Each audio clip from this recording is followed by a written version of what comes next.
Bruchim haboim. Welcome everyone. We're about to begin Be'ezras Hashem together on Daf Lamed Tes Amud Beis. Start with Daf Lamed Tes Amud Aleph, 7 lines from the bottom. The Mishnah had stated there are 5 different varieties that one can fulfill his mitzvah with, more with. The Braisos that were brought in the Gemara had expanded that. And our Gemara is going to speak about planting the moror. Says the Gemara, Omar Rabbi Barav Huna Omar Rav, Yerokois She'omru Chachamim, She'adam Yotzei Yidei Chayvosoi B'Pesach, Kulom Nizroin Be'aruga Achas. He says all of these varieties that can be used to fulfill your mitzvah of moror on the first night of Pesach, they all can be planted in the same garden. Lememra asked the Gemara, Delesbehu Mishum Kilayim. Are you going to say they don't have to be then distant and there's not an issue of Kilayim? After all, the Torah says, Besodcha Lesizra Kilayim. And therefore, how can you go ahead and plant these various types of moror together? Mosi Rava, the Gemara asks, Chazeres v'chazeres galin. It states in the Brisa, Chazeres and Chazeres galin. Ulshin v'ulshei sode. Kirishin v'krishe sode. Kuzbar u'kuzbar sode. That's coriander, or a type of coriander sode. Chardal v'chardal mitzri. A mustard, or a mitzri type of mustard. V'dalas ha-mitzri v'harmutza. Einam kloyin ze b'zeh. And the gourd, that is the mitzri gourd, and that which is a gourd, I guess, is very bitter. It has to be put into ashes in order to become sweetened. These are not an issue of kilayim. Now the Gemara makes a diuk from this brayso. Chazeres v'chazeres galin in, but chazeres v'ulshin loy. Only that which is the same type, chazeres and chazeres galin, that is going to be satisfactory and permissible to plant together. However, 2 different types of species of that are mentioned in this brayso, these cannot be planted together. Chazeres v'ulshin, for example, cannot be. Answers the Gemara, v'chitema kulu bahadodi ketani lahu. The Gemara says, if you're going to say that really the brayso is talking about, it's all talking about you can plant them together, that can't be. V'ho Rama Rav, Rav himself stated that the brayso is talking about zugos ketani. Specifically, these pairs can be planted together. Why? Because these pairs are really the same thing. They're not a different species, but a different species of the moror that cannot be used to be planted together. So how can Rav himself say that any species, any variety of moror that you're fulfilling your mitzvah with, you can plant them in the same aruga? Is mashma, there's not an issue of kilayim? Answers the Gemara, my nizroin the Omar Rav. What did Rav mean when he said you can plant them together? Nizroin kil chasen. You can plant them with a distance. And therefore, when there's no issue that one is being yoinek from the other, then there's no issue of kilayim. It's mutter. Ask the Gemara, kil chasen tanina. If you're going to teach me, Rav, that you can plant things with a distance, so there's not an issue of kilayim, that the Mishnah says explicitly in the Mishnah of kilayim. On top of Lemon Tes Amud Beis, aruga shehi shisha al shisha. If you have an aruga that's an amma by an amma, 6 tvachim by 6 tvachim, square. Zorim besoicha chamisha ziroinim. You can plant 5 different ziroinim inside of this aruga. Arba al arba ruchos haruga ve'achas be'emtza. The way some of the Rishonim explain is talking about where you have, again, a box, a square of 6 by 6 tvachim. So how can you get to the 5 ziroinim that you're planting? By taking the middle of each ruach, of each side, and planting in the middle 4 tvachim, because we said it's 6 tvachim, leaving a space of a tefach on each side. So too on all 4 sides, you're leaving a space of a tefach on each side. Then you're planting 4, in the middle, you have like a diamond-shaped area where you're planting the 5th ziroinim. So here there's a sufficient amount of distance between them that there's not going to be yoinek from one another, whereby the Mishnah says it's mutter. There's no issue of kilayim. So how can Rav say that the whole chiddush that you can plant these different varieties of moror is with the distancing. That's already befeirush in a Mishnah.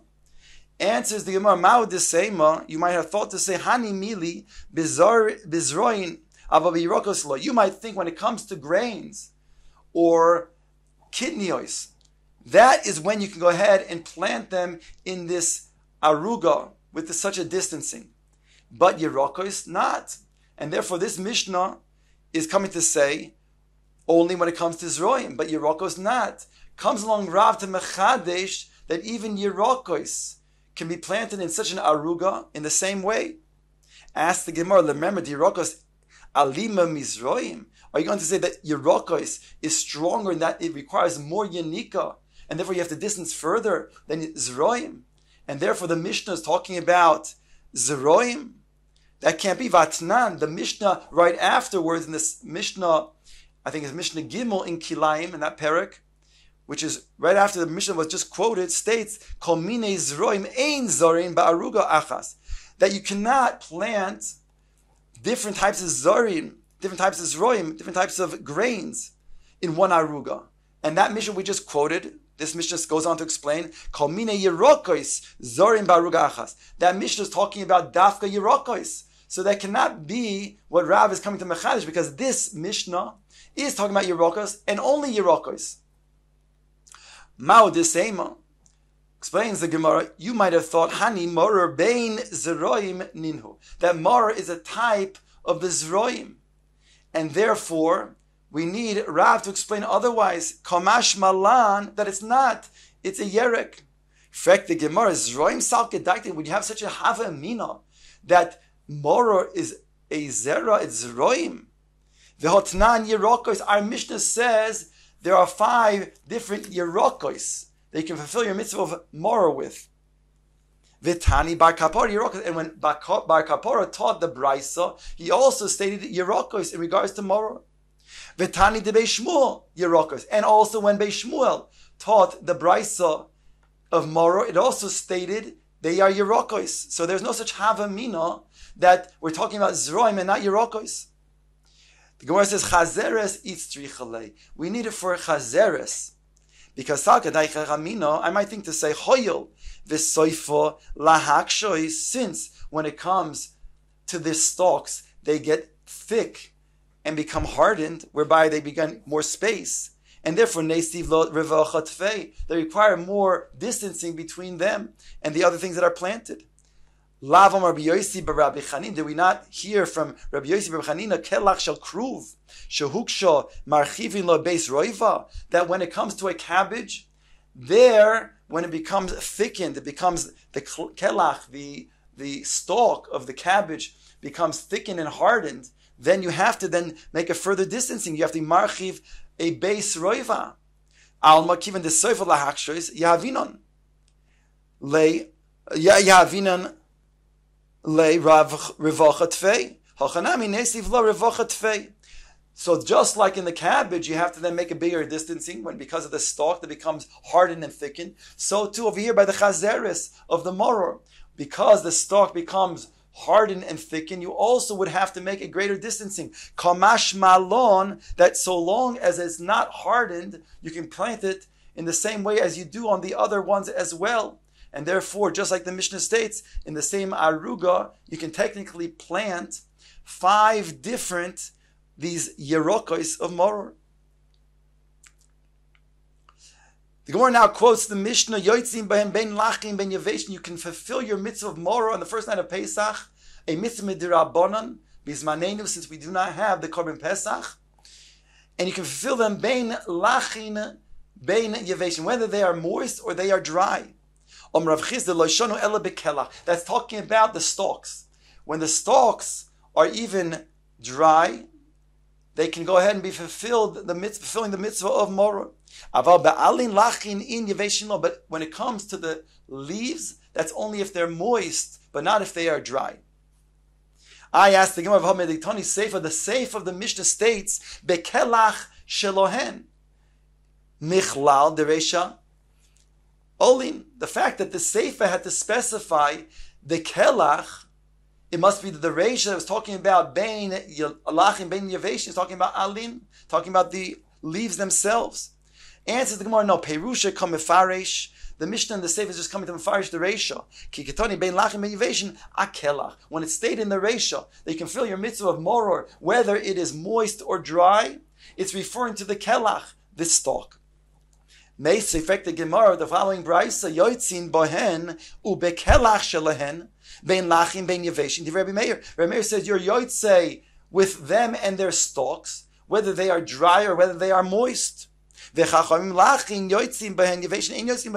Chachamim argues that only if they are lachin, only if they are moist, but if they're dry, not.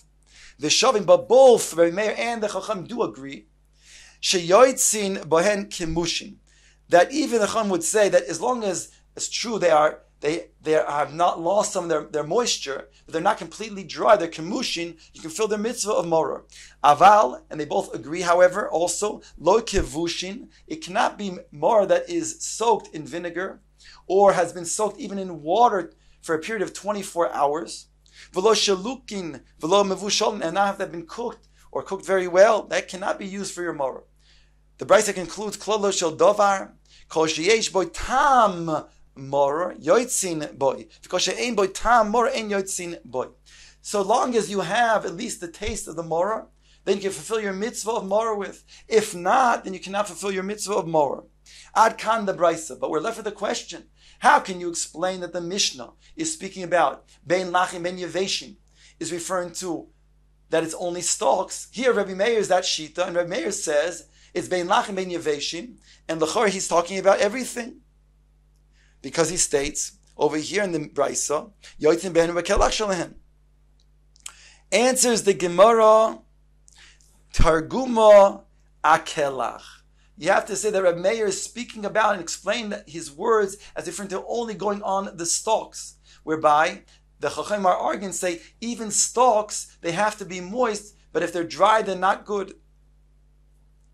Ton Rabbanon, the Gemara brings a Brisa that brings that there's an opinion that says even that which is a little bit, it's not completely dried out, still will not be good. Ein yoitzin behen kemushin. The Tana of this brisa says you cannot fulfill your mitzvah of moror with kemushin. That means again it has lost its moisture, but it also is not completely dry. Before we said shavin, Rabbi Meir and the Chacham both agree that you can fulfill your mitzvah with. Here there's a time that says you cannot. Mishum Rabbi Eliezer ben Rabbi Tzadok Amru Yoitzin Bohen Kemushin. Whereas they said in the name of Rabbi Eliezer ben Tzadok that you can be Yoitzei with Kemushin. Again, Kemushin are those that have lost its moisture but are not completely dry. Boy, Rabbi Bar Chama asked the following: Mahu Sheyatza Adam Yidei Chayvasa b'Moror Shel Meiser Sheni b'Yerushalayim. Can you fulfill your mitzvah of moror? Again, a mitzvah d'Rabbanan with your Meiser Sheni. You have Meiser Sheni, you brought it to Yerushalayim. Now it's Pesach, and it's the first night of Pesach. Can you fulfill your mitzvah of Achilas Moror, a mitzvah midirabbanon bizmanenu, with that Yerek that is Meiser Sheni? Now Meiser Sheni is now brought to Yerushalayim. Can you fulfill that mitzvah of Moror? Aliba de Rabbi Akiva loti. By the way, we're asking a question. The Gemara says, according to Rabbi Akiva, that's posha that you can fulfill your mitzvah, because he explains, Hashto the matzah de Raisa Nafik the Mor de Rabbanim miboy. If we say by Meiser Sheni, when you bring your grain to Yerushalayim, you can go ahead and make dough and bake matzos and fulfill your mitzvah achilas matzah, a mitzvah de Raisa ba'erev toichlu matzos on the first night of Pesach. Then certainly when it comes to a mitzvah midirabbanan of Moror, you can do so. So the question now according to Rabbi Akiva, Ki diboy loch alid Rabbi Yosi HaGalili. The question is according to Rabbi Yosi HaGalili. My b'matzah di araisa, hu de lo nafik av Moror di rabban nafik, or dilma kol de takin rabban kein de araisa takin. The Gemara is asking according to Rabbi Yosi HaGalili. After all, just like when it comes to matzah, you cannot fulfill your mitzvah of matzah, because he says there's a problem. You're lacking the requirement of b'kol moshvoy seichem. Since when it comes to the Meiser Sheni grain that you brought into Yerushalayim, if it becomes now tamei, so then you have no way of then going ahead and bringing it out to then eat it in other places. You're forced to eat it only in Yerushalayim, and if it's tummy, you can't do that. So Al Kaponim, you're only limited to eating Ma'aser Sheni in Yerushalayim according to Rabbi Yossi HaGalili. If that's the case, therefore you cannot fulfill your mitzvah of matzah on Leila Seder. So is that also true when it comes to the mitzvah of maror? Because you can only eat it in Yerushalayim, and therefore we say this, it's equally true. Or do we say, because Ma'aser Sheni, we're saying is learned out maror from matzah, or do we say that the mitzvah d'oraisa of matzah precludes you fulfilling the mitzvah of matzah because it's d'oraisa with your Ma'aser Sheni grain? But when it comes to mar midrabanan, that you can fulfill the mitzvah of Ma'aser Sheni. On that, the Gemara answers, Omar Rav mistabra matzah mora. It's mistabra that we learn out with the hekesh umatzah mora yoichluhu, that indeed we learn out more from matzah. And just like matzah, you cannot fulfill your mitzvah of matzah with Ma'aser Sheni, so too you would not be able to fulfill your mitzvah of moror with Ma'aser Sheni. The next Mishnah discusses various things that could bring about fermentation of chametz. Says the Mishnah, Ein sharin es hamorsin l'tarneg goylim aval chultin. It says you cannot soak morsin bran to give to your tarneg goylim, but you could take the bran and you can put it into scalding water. By putting the scalding water, that immediately will make it so that it will not become chametz. But by soaking it, the contact with water will then lead to chametz. Therefore, you cannot do that. Ha'isha loy tishra es hamorson shetoli biyod lemerchatz. A woman would typically use the morson, the bran, by putting on her skin in the bathhouse in order to then treat her skin, and therefore to make her skin more smooth. That is prohibited to be done, because by soaking the morsa, again, it will lead to chametz.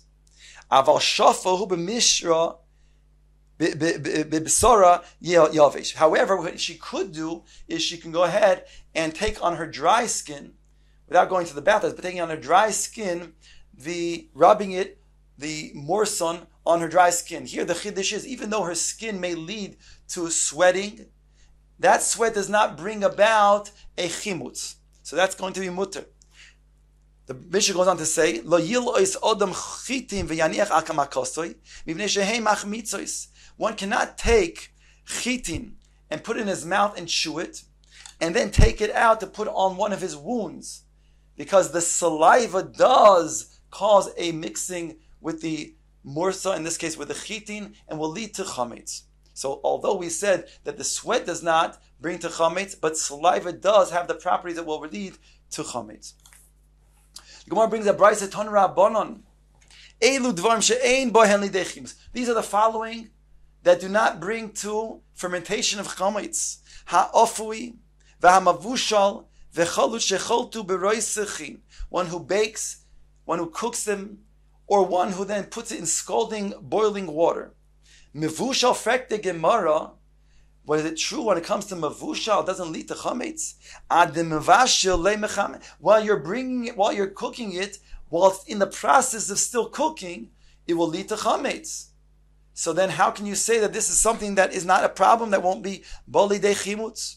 Answers the Gemara, Omar Papa, Hafui, Shebishloi Ka'omar. We're not talking about 3 different items. It's a list of 2 items.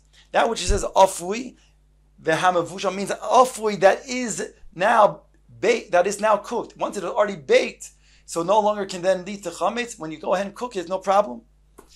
Tanya, the Gemara brings a brayso, Rabbi Yossi, Rabbi Yehuda, Omer, Kemach shenafal l'seicha dlaf, afilu kol hayom kuloi, einoi bali de chimutz. Another thing that's not leading to chametz, he says, if you have flour and you have water that is dripping on the flour all day long, it will still not lead to chametz.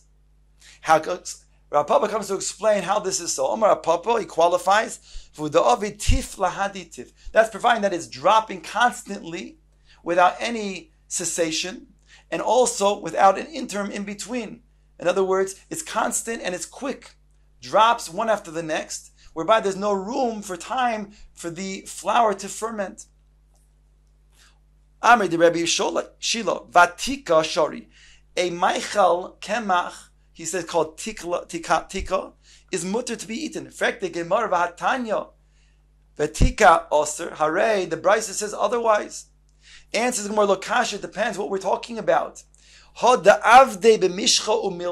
which we said is mutter to eat is talking about that flour that was made with oil and salt. That itself will not cause a fermentation of chametz. But that which we said in the brisa that is also to eat is talking about flour that is made with water and salt.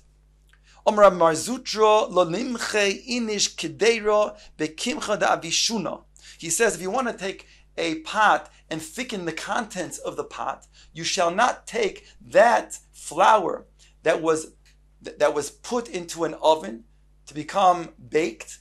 You cannot go ahead and use that to then mix in the contents of the pot to then thicken the contents of the pot. Why? Because maybe when it was put into the oven to become roasted, this flour, it did not become fully baked. And therefore, if it's underbaked, it will lead to chametz.